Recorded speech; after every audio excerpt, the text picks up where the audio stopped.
తెరకొట్టే కారం రంగు రుచి ఆచి కారం పొడి. సినీ హీరో రవితేజ పుట్టినరోజు సందర్భంగా ఆయన కుటుంబ సభ్యులు కాకినాడ జిల్లా జగ్గంపేట నియోజకవర్గంలో ప్రత్యేక పూజలు నిర్వహించారు.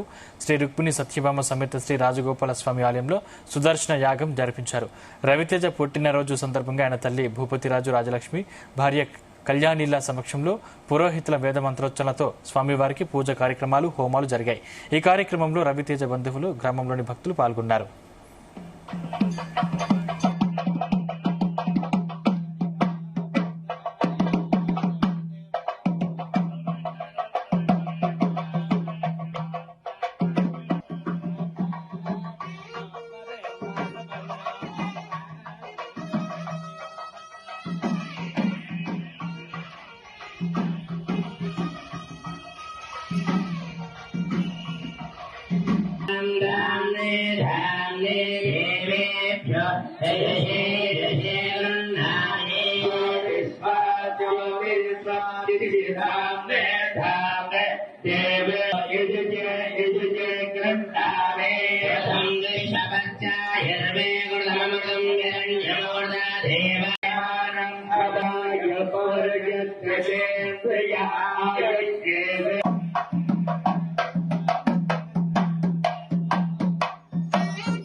గుమగుమల వంటలే వంటలే తెరకొట్టే కారం రంగు రుచి ఆచి కారం పొడి.